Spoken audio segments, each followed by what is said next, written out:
Given the choice of uh, having a deck that can survive board wipes and not, I usually choose to have a deck that can survive board wipes. But sometimes just jamming in there is good enough.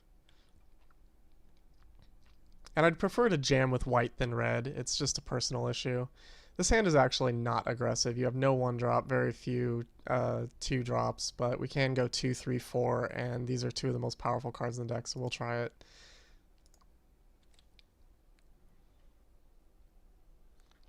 I think ideally we draw a better two drop. Like, this is a rare and an amazing two drop, but it doesn't actually do anything just yet. But getting a Topan Free Blade or Consul's Lieutenant would be more ideal to play. It's another Always Watching. That's actually fairly insane. Not very good with Handwear Militia Captain that cares about having other creatures, but pretty damn reasonable.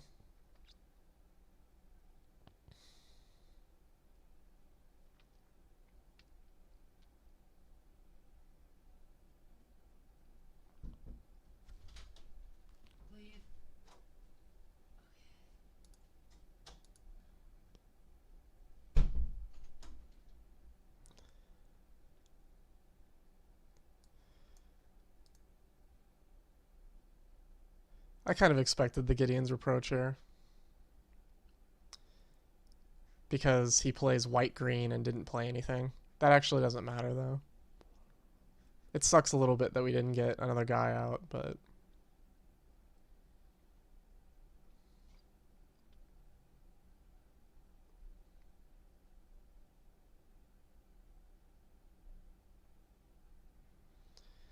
Abzan. Well, I mean, looks like it's going to be an Abzan ramp or control thing. If he gets a swamp here, that does speak to a languish. White. I guess white also speaks to a planar outburst for that matter. Double Topan Free Blade, I think, is where we want to be on this one.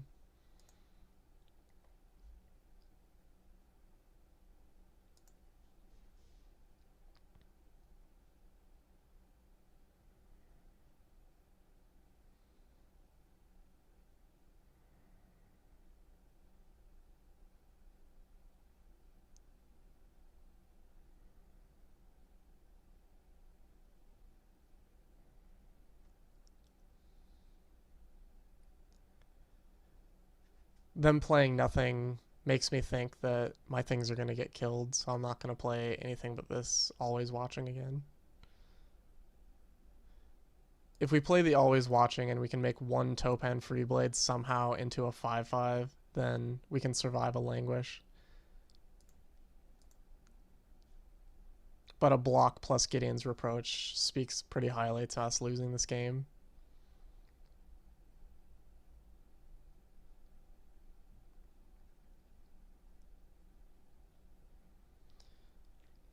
Planar Outburst is fully what I expect, but we'll see. Those are the kinds of things that beats this deck, by the way, but there's nothing you can do about it. Planar Outburst. Like, they had a perfect hand to deal with our play everything is kill 3 things. Archangel of Ties, they'll probably have spot removal for. They have 5 cards in hand, we have 1.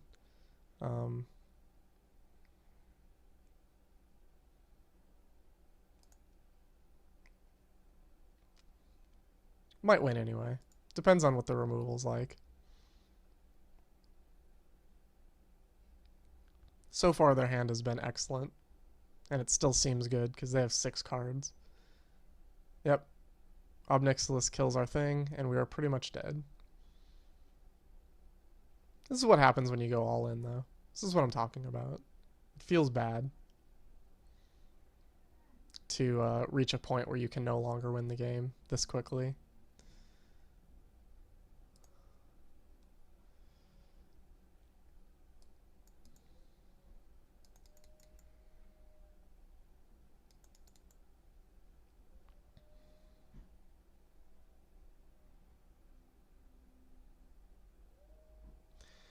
My guess is he'll +1 and find another removal to protect his guy.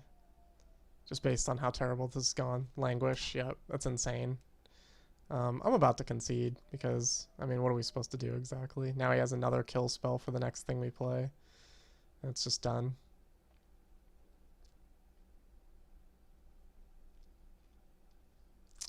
Oh, we will try this. If by some miracle he does not kill this thing, we can kill the Ob Nixilis, and maybe if he doesn't have another removal, we can continue playing this game of Magic.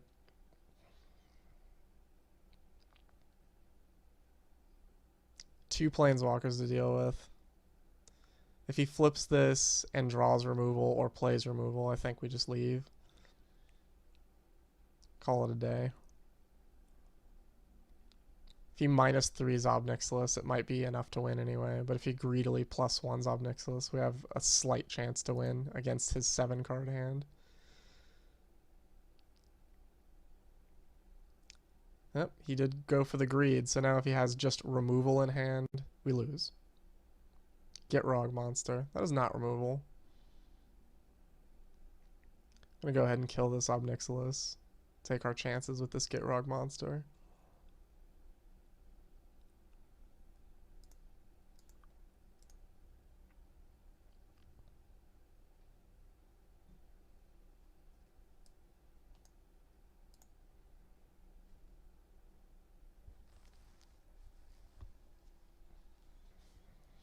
My suspicion is we're still dead anyway, but we might not be.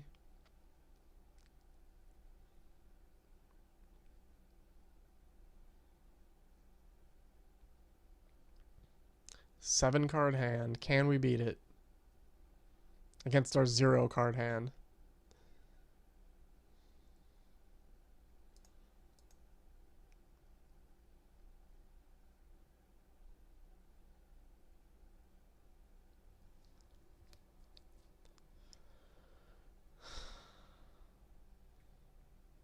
His hesitation makes me think we might not actually be dead.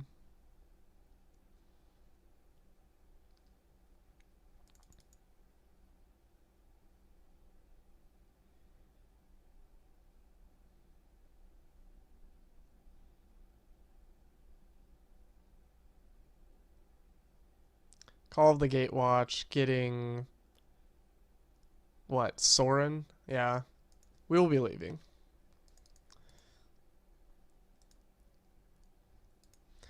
Alright, so that was off to a good start. This is a rank 40 level deck, though. Our opponent there had everything he needed, and that's all you're gonna...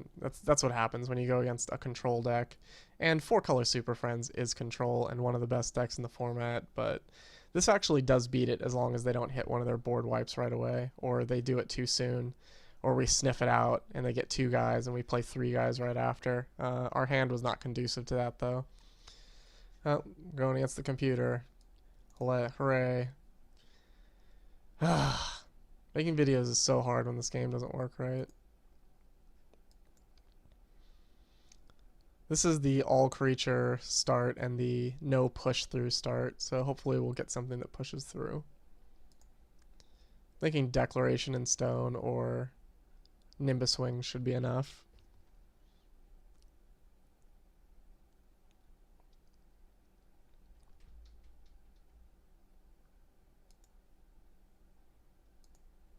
This is actually a pretty good example of when Knight of the White Orchid is insane. We have the 3rd planes, but if they play a land, we get to play Knight of the White Orchid and something.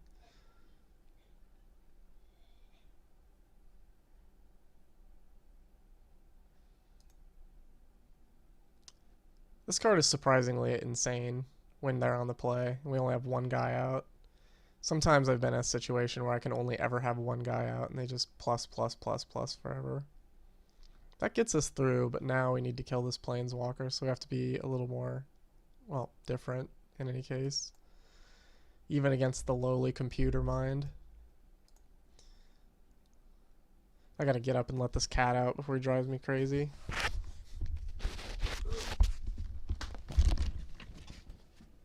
Why, cat? Why? Go.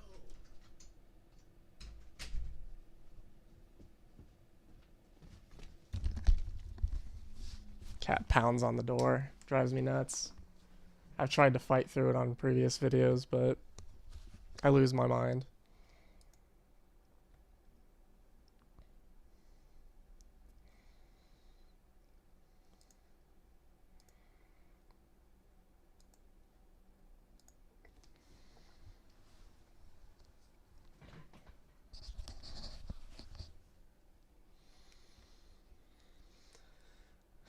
This is usually why I record at night, when the cat's rested and people aren't walking in the room asking me to do things, which is two things that already happened in the first 10 minutes of this video. I had somebody walk in and ask me to do something, and my cat annoyed me. It's amazing that they make two blockers. It just gets so frustrating.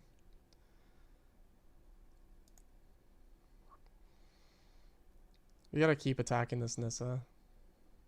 I'll trade Topan Freeblade freely to get rid of this nuisance.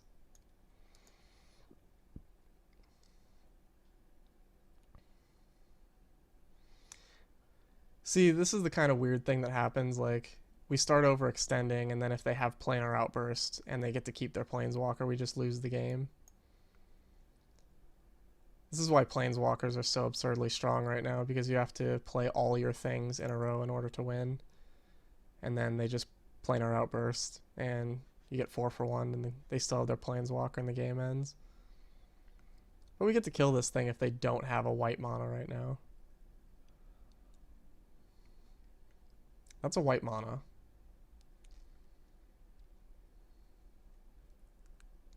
Reeve Soul. Probably on consoles. Oh, yeah, sure. I guess that makes sense. If they don't have Gideon's Reproach, we get to kill this Nissa finally. But see, this thing has fogged 3 of our attacks. Against a normal draw where they just played a creature, they'd be at like 4 life right now. But because we had to fight this chump blocker making machine,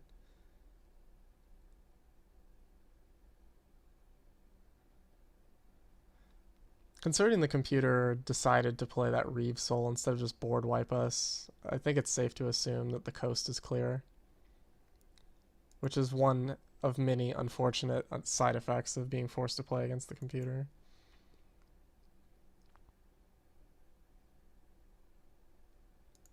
Read the Bones could find a Languisher or Planar Outburst pretty quick.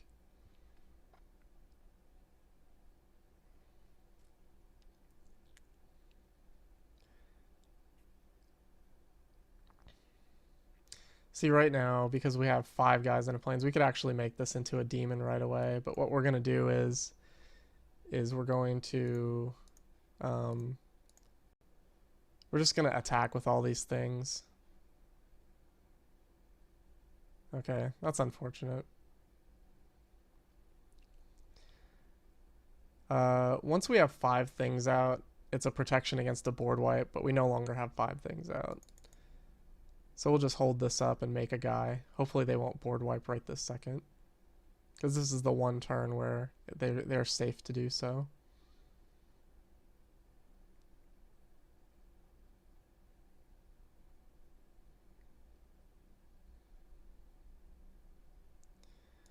That's pretty stally.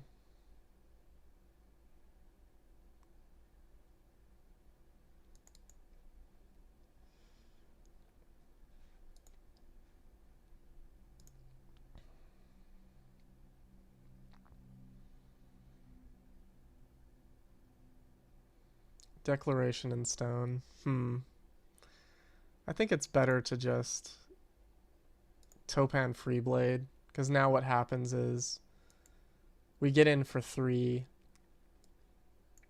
putting them at 9, and if they tap out like that again, we can sacrifice all our guys to this Westvale Abbey and make a 9/9 haste lifelink trample thing and win. If they just kill Topan Freeblade, it's unfortunate.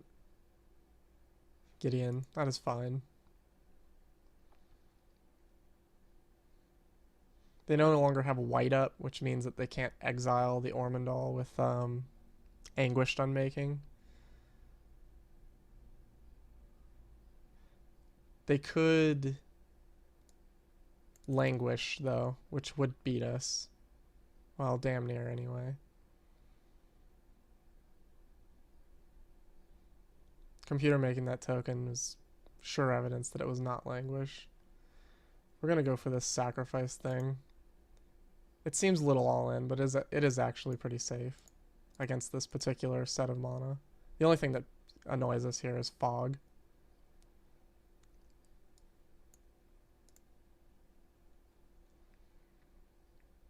That's actually not a very common way to win this game with this deck, but you gotta do what you gotta do. I mean, considering how much damage we did to Nissa, probably had to do like 35 damage to win that stupid game.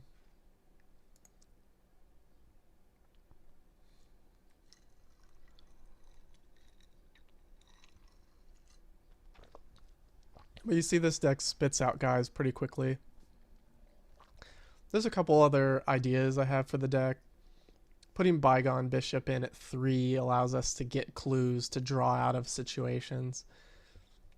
And having 2 Bygone Bishops, it might actually be worth it. I'm not sure. I saw someone else do it and they did okay, but it's going to be on a matchup by matchup basis. 3 mana is a little slower than I want to be. Everything that's above 2 mana for me is hugely impactful, so I don't know. Well, this is the 1-drop hand, and we can't cast Always Watching with it. But we'll give it a shot. This is actually not a good hand. Oh, looks like it's kind of a mirror here. And I'm actually a little sad because even though Always Watching is the mirror breaker, these particular creatures are not the mirror breaker. And them going first is actually a huge, huge deal. In fact, you know, looking at games where I lose isn't always a big deal, especially like in a situation like this where you may just see the opponent do the same thing that I'm trying to do. Like, look at this. Their hand is literally perfect. Like, they have the thing to push through Consul's Lieutenant and they got to go first. Like, we don't actually have a chance to win. I don't think. Even with Gideon that we can't cast, even with Always Watching, like, this is just terrible. I think our only prayer to win... I mean, we can't even Nimbus Wings because of the Anointer of Champions. This is just heinous. We've certainly lost.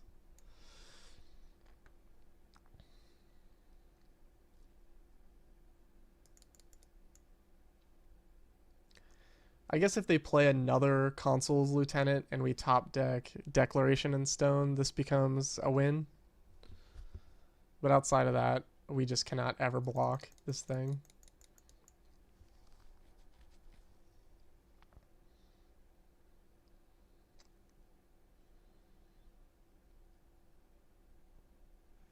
Yeah, this is flawless hand by our opponent. But, I mean, take note of what they're doing. Like, their deck is our deck.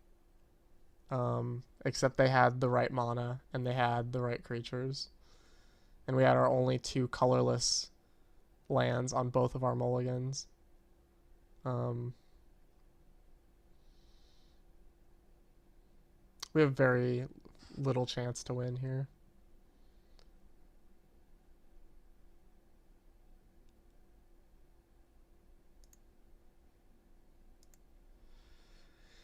I think we're just going to race them. Even though we have no chance to actually win a race. Without top decking some insanity. And I mean, like, the Stone Nuts insanity.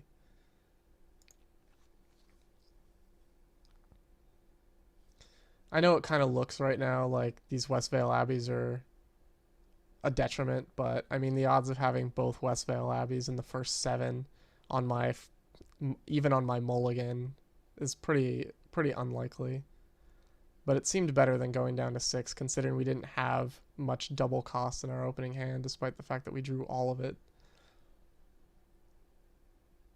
But this is a landslide that's occurring right now against our opponent here. Like, this is exactly the type of draw that you want when you're playing the white deck. And they're playing it, and they're getting it. You know, at the beginning of the video, I showed these 3 cards as like the main creature core of this whole strategy, and they got it.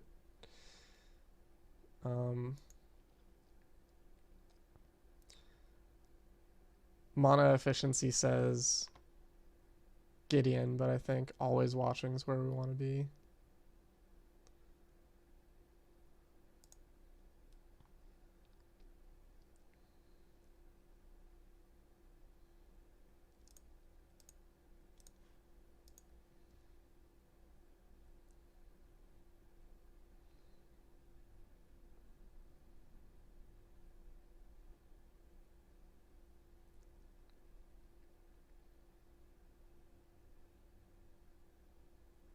So he trades the Topan Freeblade. That's fairly interesting. I would not have done that if I was them. I'm not sure what that says about their hand. They must have other ways to push through.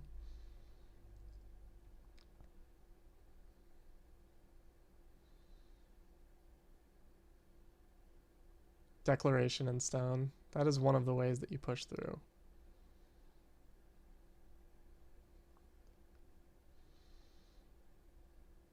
I think it's a pretty clear trade here. It's funny to block with an aggro deck, but we did not get to go first, so them's the breaks.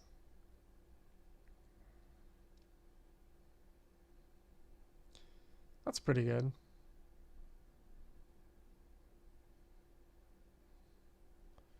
Just wondering if we Topan Freeblade and Nimbus Wings.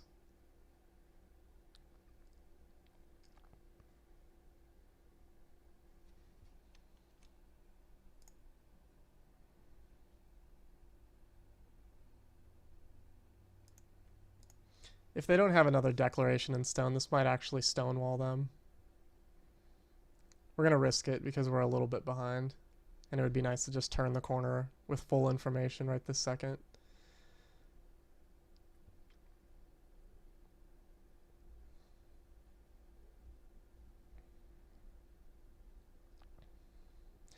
Yep, it is starting to happen.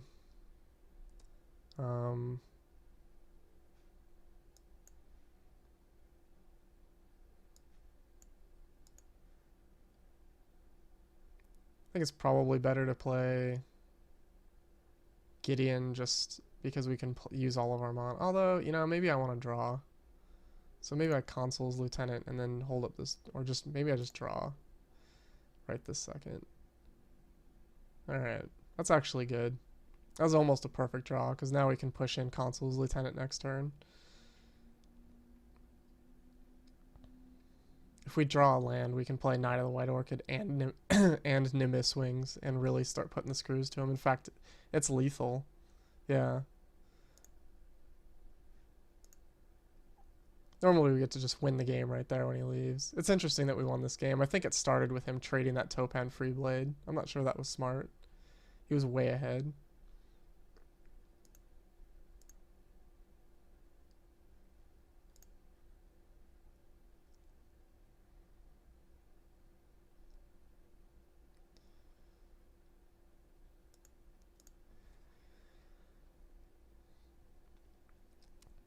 Well, that was kind of interesting. I did think we would lose, but I mean, anybody that's watched my videos before knows that I always think I'm gonna lose, and then I don't. It's a weird thing. Well, so far we've only lost 2 board wipe, and I did say at the front that that is the foil to all these aggressive strategies, is just getting board wiped. I'll do one more, and then I'll go on to the next one. The next deck in the series. And I think I'm going to try a new thing, and instead of putting it all in one video, I'm just going to make it kind of like a series of videos, a playlist. And we'll see how that works out, so I can add to it later with these white strategies. Because if the last update is any indication, it's going to be a while before they update us with cards again, and I'll need a whole bunch of playlists. But this will be the first one, the core. This is an amazing hand, despite not having a way to push through. It's got a 1. And between Handwear Militia Captain and Topan Freeblade, you always play Topan Freeblade. We're not on the play. Like, if it was our turn first, it would be a lot better. But being able to play Archangel of Tithes in a game, especially if we get to do it on turn 4, is pretty excellent. It also beats Languish if we need to. Yeah, this hand is amazing. We can go Envoy, Free Blade, and then Militia Captain and another Envoy, and then if we get a land, we can Archangel of Tithes. And that, I mean, that usually wins games of Magic. Could be Werewolves or Ramp. That's a sign of a Ramp, because that is a Monodork. Usually I see like Arlen Cord or whatever on turn 3 in situations like this. That's actually a good draw. That actually changes exactly what we're going to do. Because now we're going to play Free Blade, and then we're going to play Militia Captain and Topplegeist instead. I doubt he'll trade because he wants to play his 4-drop next turn.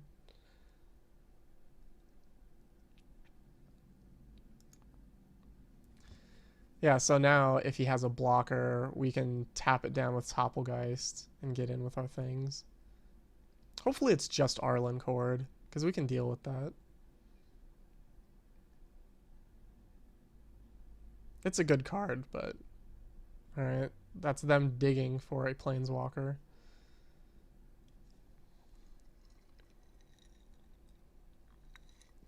I've actually played against this Abzan guy quite a bit. He might actually play more than me. His rank is high as a result. That's what happens when you play constantly. I don't think there's ever been a session where this guy's not been online. It's pretty insane. Tireless Tracker, I underestimated. That card is way, way better than I thought it would be. Kind of overlooked it. Yeah, and we get the land too. Like, we're just in business. So, we Topplegeist this guy. This is actually a pretty nice game to end on because of how obscenely good it has gone. This is like exactly what the deck's supposed to do. You know, one thing you got to understand when you're building decks at the two extremes of the spectrum, meaning aggro like this or control,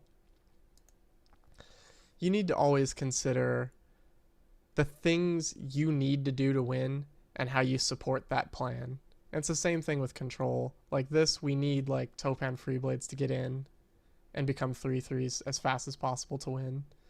Devour in Flames, that'll probably get the Freeblade. Or no, I guess I always forget that they are threatened by rares. They certainly needed to do that because that thing was insane.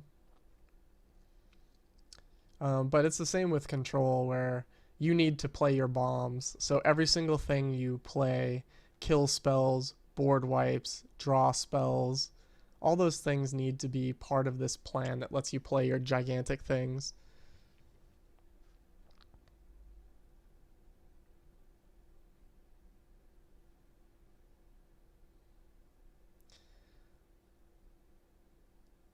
I would actually trade this Free Blade for this 4/3 because I hate it. It becomes too big later. I doubt he'll block because he knows it becomes too big later, but you never know. Now he can't tap out unless he kills this thing because we get to Alpha Strike him for 4, 5, 6, 7, 8, 9. Yeah, if he taps out, we hit him for 9. And if he doesn't tap out, we still get 4. Lightning Axe. He did get to kill it. If he has Fiery Temper here, he gets to kill Topan Freeblade too. And he may have just turned the corner. Green Warden. Alright. So what does that mean? He's got a creature, an instant, a sorcery, and a land. So he's got a Death Touch guy now.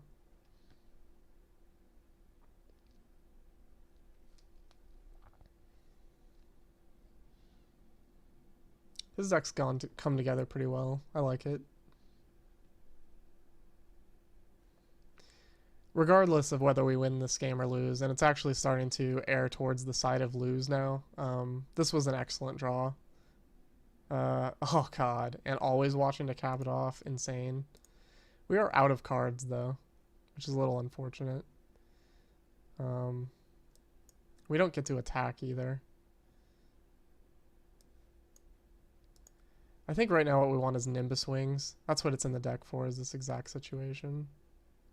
Looks like they have a Fiery Impulse over there. Or a Twin Bolt. Something.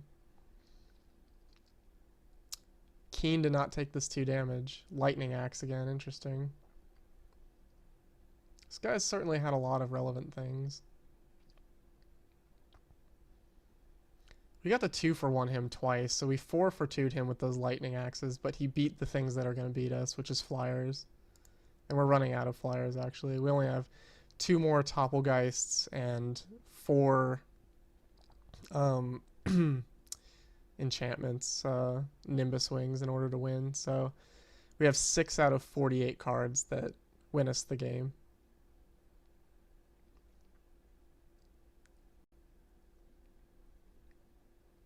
Obnixilis, it's thinning out. We're really running out of chances to win.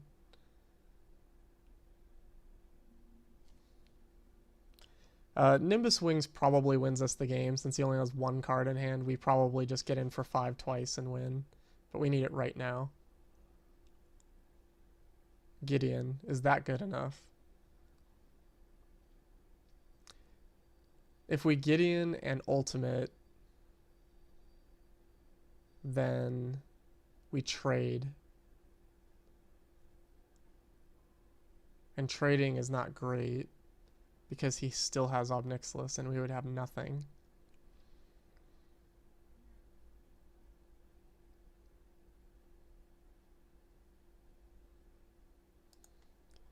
I think we have to try and go wide.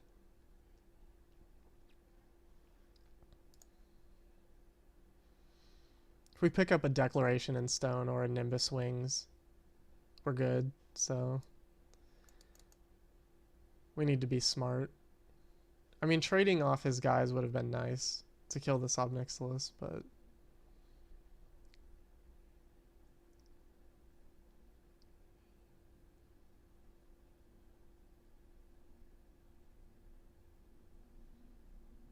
that is insane. He just won the game with that Reclamation Sage. Like, I don't see how we can possibly win without having this Vigilance. I mean, our opponent's draw was not better than ours, but it was the exact answer to ours. We had the best draw in the format. We could not have done better. Oh, wow, and he gets to draw 2 cards a turn. This is insane. He's already drawn 5 cards more than us, plus he has 2 clues, plus he gets to draw 2 every turn. Like, this is pretty obscene. He also has a flying blocker. We can't actually Nimbus Wings anymore to win.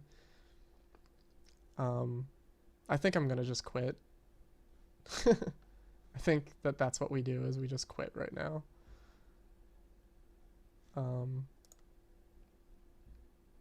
Yeah, man. This is not happening. We'll see what he trades. Probably this 2-1.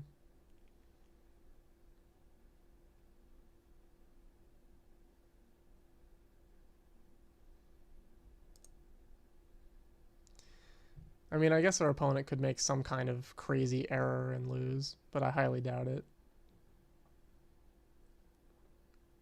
Our opponent's draw was and a Planeswalker. Like, this is impossible. I'm shocked by this. Like, he killed our Always Watching with a creature. It's pretty dumb. This might be the best draw an opponent's ever had against me in the history of Magic. Just thinking about all the things he played. Like, he 2-for-1 himself twice with Lightning Axe, but it was just enough to win. To get to his Planeswalkers and his rares. There's another rare.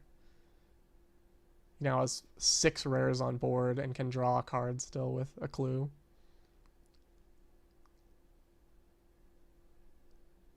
A 4-4. Yeah, I mean, we can win with... We need that Nimbus Wings, is what we need.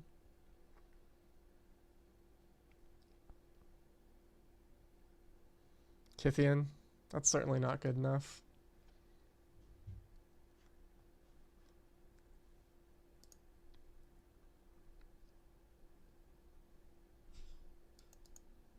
This gets to kill his 4-4 token, presumably.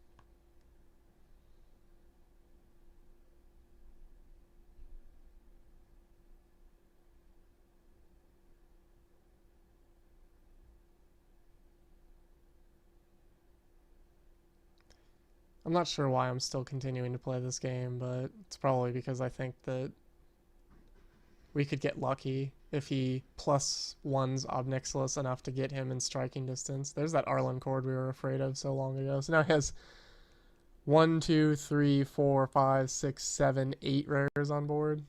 And he put one in the graveyard just now. Just drew a kill spell.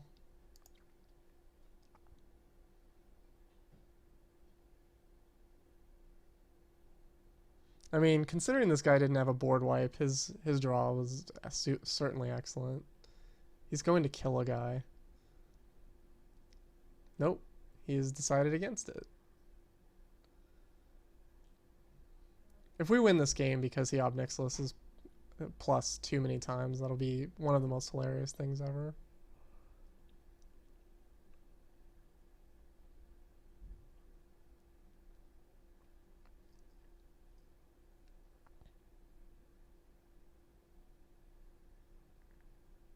Alright, so he's gonna kill something.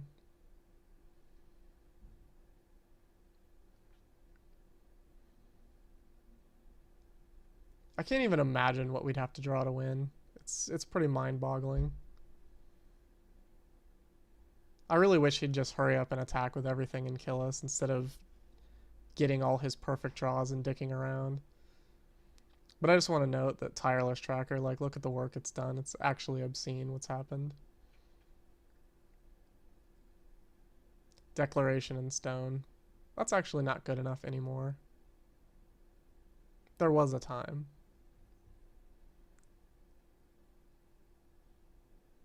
Here, have another clue. Or two. So now he has 8 clues on board.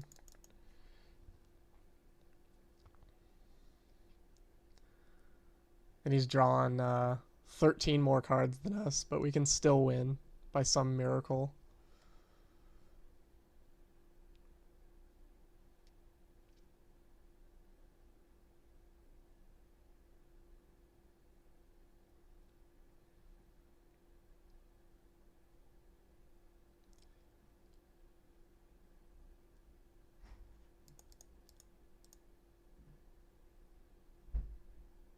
Radiant Flames, we can no longer win. See you in the next video.